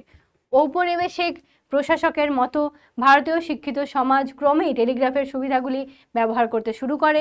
1870 খ্রিস্টাব্দের মধ্যে ভারত ও ব্রিটেনের মধ্যে টেলিগ্রাফের যোগাযোগ বিকাশ শুরু হয়। তাহলে 1870 ভারত আর ব্রিটেনের মধ্যে টেলিগ্রাফের যোগাযোগ বিকাশ শুরু হয়। তার ফলে প্রশাসনিক, অর্থনৈতিক, সামরিকভাবে ব্রিটিশ সাম্রাজ্যের আধিপত্য ভারতবর্ষের উপর আরো বেশি জোরালো হয়ে যায়। বেশ, এবার আছে সম্পদের বহির্গমন। এটাও তোমাদের একটা খুব খুব ইম্পর্টেন্ট প্রশ্ন। এটাও আমি বলতে পারি টিকা হিসেবে আসতে পারে, অথবা তোমরা কোয়েশ্চেন হিসেবেও পড়তে পারো।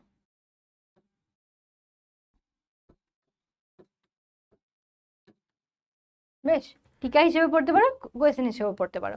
ঔপনিবেশিক শাসনের অধীনে ভারতীয় অর্থনীতির চরিত্রের প্রসঙ্গটি মূলত 3টি বিষয়কে ঘিরে। কি কি সেটা?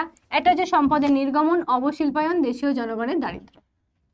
অবশিল্পায়ন অলরেডি আমরা পড়ে নিয়েছি, ঠিক? শিল্পের অবনমন। এর মধ্যে আমরা পড়ব সম্পদের নির্গমন। এই 3টি বিষয়কে ঘিরে দেশীয় বুদ্ধিজীবীদের তরফে ঔপনিবেশিক সরকারের সমালোচনা করা হয়।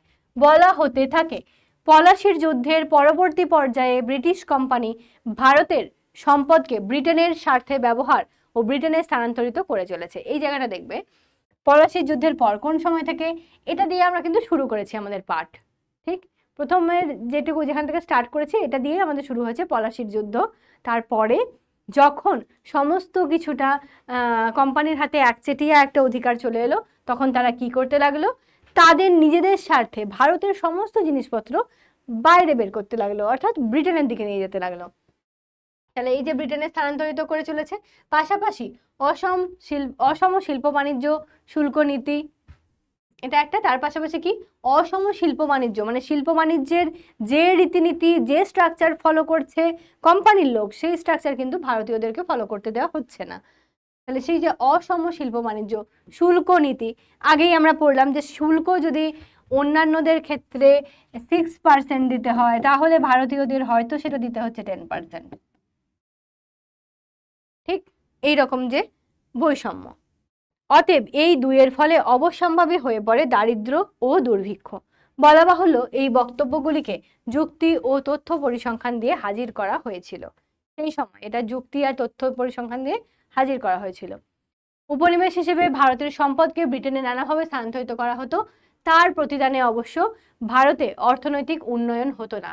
এইভাবে দেশের সম্পদ বিদেশে চালান দেওয়াকেই সম্পদের বহির্গমন বলা হতো।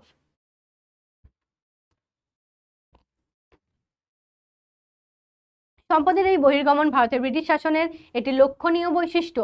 বস্তুত সুলতানি ও মুঘল আমলেও দেশের জনগণের থেকে রাজস্ব আদায় করে শাসন ব্যয় চালানো হতো, কিন্তু তার ফলে দেশীয় কৃষি ও বাণিজ্য ভেঙে পড়েনি বা বন্ধ হয়ে যায়নি। এর অন্যতম কারণ কি ছিল? সুলতানি ও মুঘল শাসকেরা ভারতীয় উপমহাদেশে স্থায়ীভাবে থাকতেন, অন্য কোনো দেশের প্রতি তাদের আনুগত্য ছিল না। এদিক থেকে ব্রিটিশ ইস্ট ইন্ডিয়া কোম্পানি বরাবরই কোম্পানির ও সর্বোপরি ব্রিটেনের স্বার্থের কথা মাথায় রেখে কাজ করত। ফলে তাদের কাজের যাবতীয় উদ্দেশ্য ছিল ভারতের অর্থনীতিকে ব্রিটেনের প্রয়োজনে ব্যবহার করা, আর তার জন্য আবশ্যক ছিল ভারতের অর্থ সম্পদ ব্রিটেনে স্থানান্তরিত করা। ঠিক, তাহলে এটা অলরেডি আমরা পড়ে নিয়েছি, সেই জিনিসটাকে আবারও শর্টে বলা হয়েছে। 1840 খ্রিস্টাব্দে এক ব্রিটিশ আধিকারিকের বক্তব্য থেকে জানা যায় যে ভারত থেকে বছরে 2-3 কোটি স্টার্লিং মূল্যের সম্পদ ব্রিটেনে যেত, যদিও তার বিনিময়ে ভারত সামান্য দামের কিছু যুদ্ধ সরঞ্জাম ছাড়া কিছুই পেত না। তাহলে কি 1840 খ্রিস্টাব্দের একজন বলছেন, একজন ব্রিটিশ আধিকারিক, তিনি তার বক্তব্য রাখছেন কি, যে বছরে 2-3 কোটি স্টার্লিং মূল্যের সম্পদ ব্রিটেনে চলে যেত, তার বিনিময়ে ভারত কি পাবে? ঠিক আছে, আমাদের এখান থেকে এই কোটি কোটি টাকার সম্পদ আমরা ব্রিটেনকে দিচ্ছি, পাঠাচ্ছি, ভালো তো, তার বদলে ব্রিটেন আমাদেরকে সেই মূল্যটা দিক, অথবা সেই মূল্য অনুযায়ী অন্যান্য সম্পদ কিছু আমাদেরকে দিক, কিন্তু সেটা দিচ্ছে না। তার বদলে কি দিচ্ছে? যে শুধুমাত্র যুদ্ধের কিছু সরঞ্জাম, যে যুদ্ধ যখন লাগবে, তোমাদের সঙ্গে যুদ্ধ তো আমাদের লাগবেই বাবা, যখন যুদ্ধটা লাগবে তোমাদের তো কিছু অস্ত্রশস্ত্র সাজ সরঞ্জামের দরকার হবে, এই নাও, ব্যাস এটুকুই। বেশ, বাস্তবে ভারতের সম্পদ বহির্গমনের ক্ষেত্রে ব্রিটিশ শাসন স্পঞ্জের মতো কাজ করত। ব্রিটিশ শাসনকে কেন স্পঞ্জের মতো বলা হয়েছে দেখো, স্পঞ্জের মতো কাজ করতো, ভারত থেকে সম্পদ শুষে নিয়ে ব্রিটেনে পাঠিয়ে দেওয়া হতো।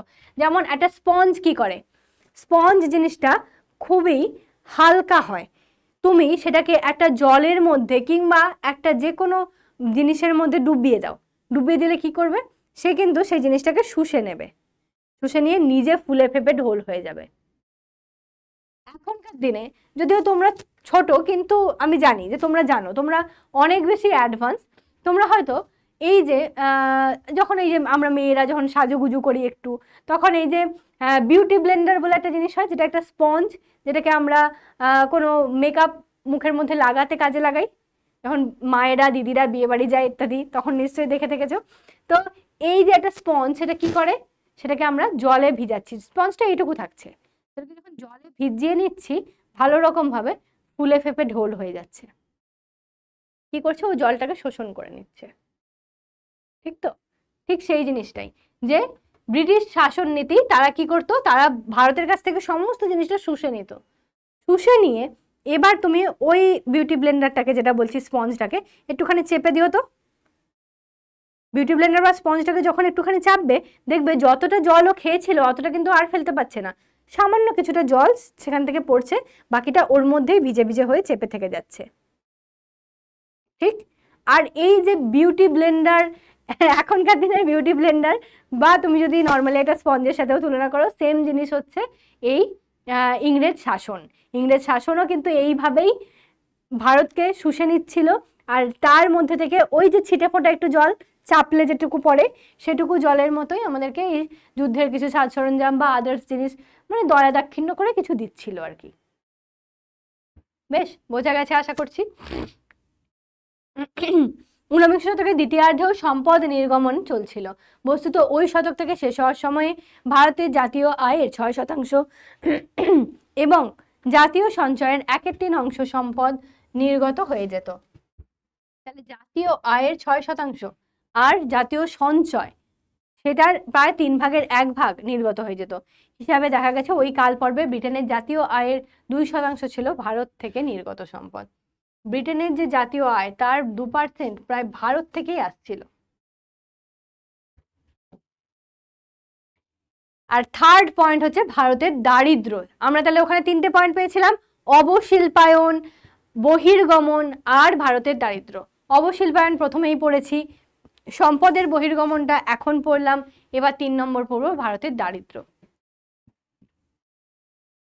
সম্পদের বহির্গমন অবশিল্পায়নের যৌথ ফলাফল হিসেবে ঔপনিবেশিক ভারতে সাধারণ মানুষের দারিদ্র বেড়েছিল।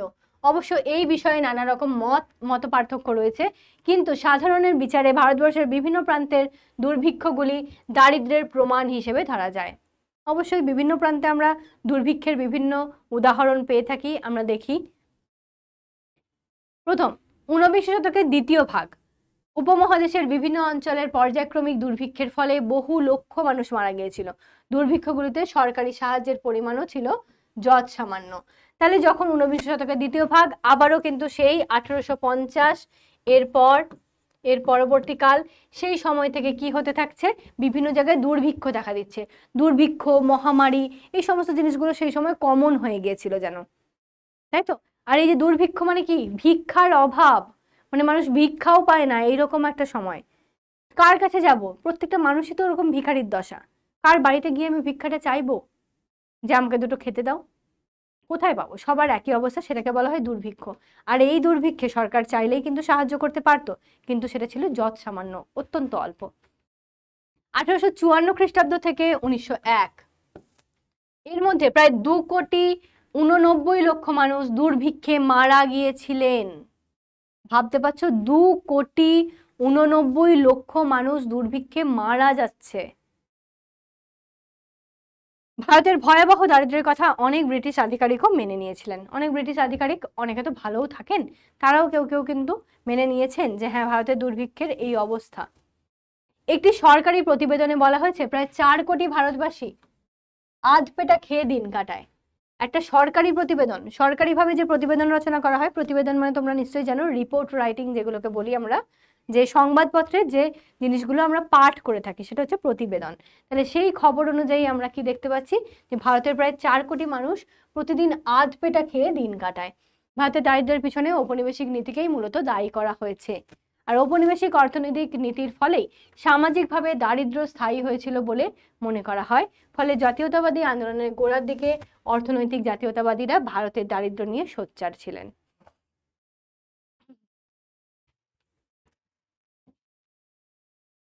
আচ্ছা, এবার তোমাদের এই সমস্ত বিষয়ের মধ্যে দুটো জিনিস এক্সট্রা বইয়ে দেওয়া আছে, যেটা তোমাদের পরীক্ষার কাজে লাগে না।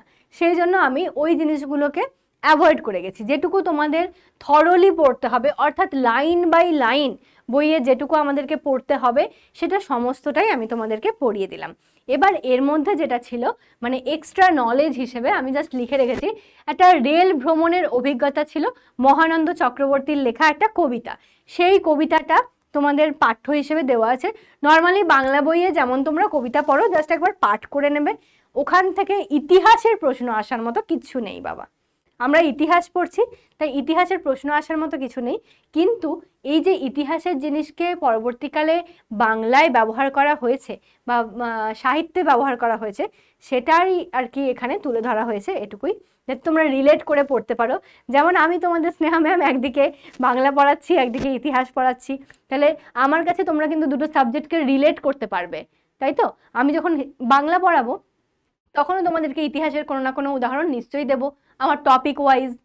তেমনই আবার এখানেও যেমন বলা হয়েছে যে মহানন্দ চক্রবর্তী তার প্রথমবার রেলের ভ্রমণের অভিজ্ঞতা নিয়ে একটা কবিতা লিখেছেন, তাহলে এটা দেখো সেটা কি হচ্ছে, সেটা ইতিহাস বইয়ে দেওয়া হচ্ছে, তাহলে এমনিতেই বাংলা আর ইতিহাস কিন্তু অনেকটা রিলেটেড, তাই তো? সেই হিসেবে বলা হয়েছে। ওকে, তাহলে এখানে এই অংশগুলি কোথা থেকে নেওয়া হয়েছে কবিতাটার, সেটা হচ্ছে চিন্তাহরণ চক্রবর্তীর রেল ভ্রমণের প্রাচীন চিত্র একটা প্রবন্ধ আছে, এই প্রবন্ধ থেকে নেওয়া হয়েছে মহানন্দ চক্রবর্তীর লেখা এই কবিতার লাইনগুলো। ঠিক আছে, জাস্ট ইনফরমেশনটুকু মনে রাখবে, আর কিছু মনে রাখার দরকার নেই।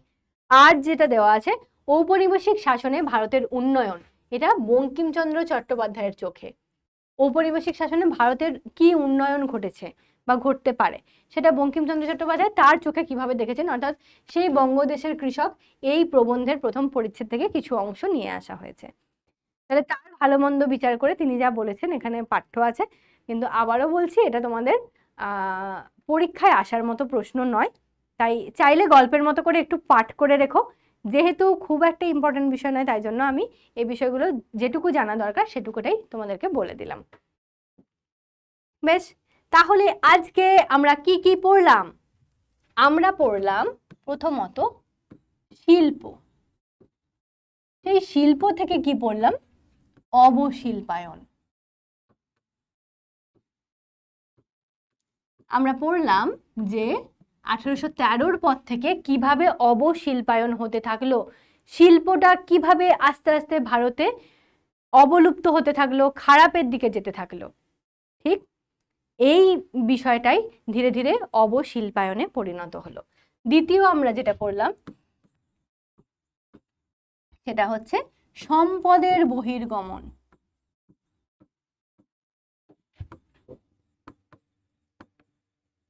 সম্পদের বহির্গমন তত্ত্ব, এইটা পড়তে গিয়ে আমরা আরো একটা জিনিস যেটা বেশি করে পড়েছি সেটা হচ্ছে ডালহৌসির রেল ব্যবস্থা।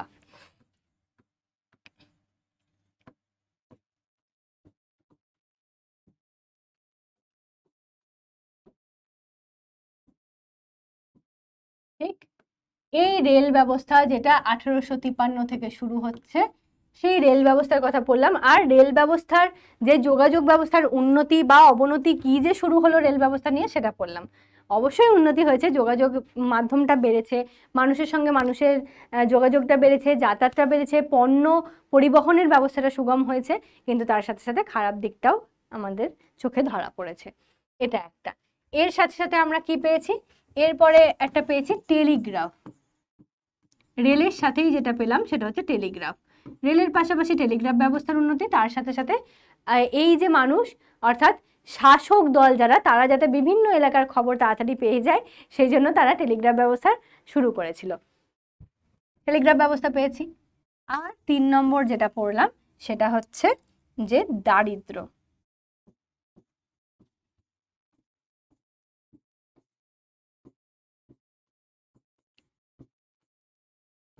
দরিদ্রদের যে সমস্যা, দারিদ্র। এবার দেখো এখানে কি আমরা আর কিছু পড়িনি ম্যাম? আরো তো পড়েছি।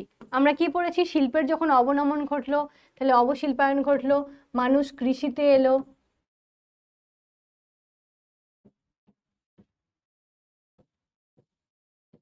কৃষিতে চাপ বাড়লো,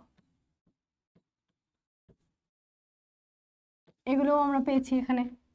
তার ফলে অর্থনৈতিক অবনতি ঘটলো, তাহলে অর্থনীতির অবনতি সেই অবশিল্পায়নের মধ্যেই আসছে।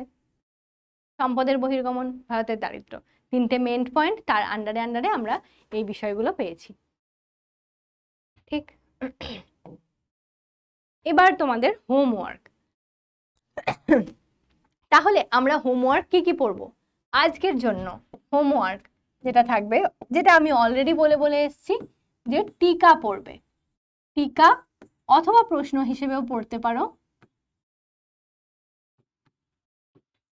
দুই রকম ভাবেই পড়া যাবে, সেটা হচ্ছে এক, অবশিল্পায়ন,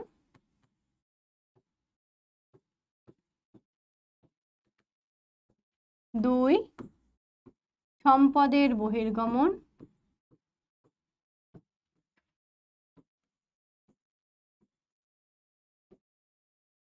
আর শুধু প্রশ্ন হিসেবে আমরা পড়তে পারি ব্রিটিশ ভারতের রত্ন, ভারতকে কেন বলা হয়েছিল?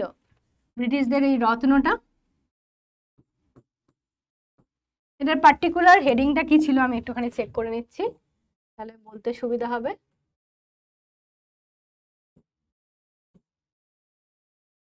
ব্রিটিশ সাম্রাজ্যের রত্ন।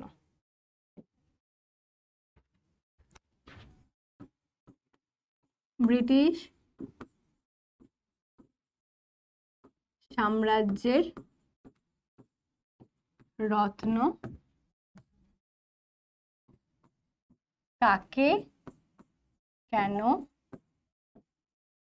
বলা হতো? এটা একটা। দুই পড়ব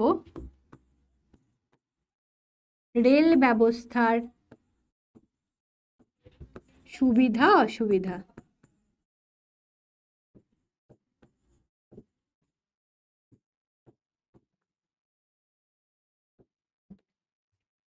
বেশ,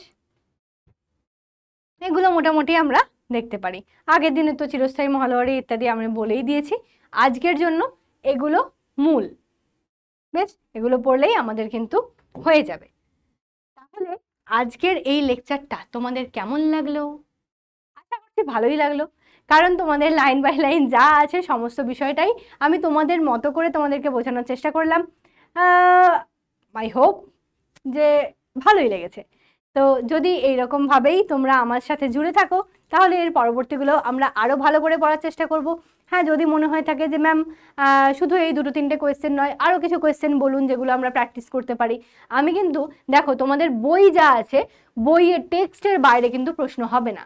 আর টেক্সট যদি আমরা এইভাবেই খুঁটিয়ে পড়তে থাকি প্রত্যেকটা লাইন বাই লাইন, কোথাটায় ইম্পর্টেন্ট সেই জায়গাগুলো আমি গোল দাগও দিয়ে দিচ্ছি এমসিকিউ হিসেবে, এসিকিউ হিসেবে, সেই জায়গাগুলোকে ফলো করলে এমনিতেও তোমরা সব নম্বর পেয়ে যেতে পারো, সমস্ত উত্তর কিন্তু করে আসতে পারবে।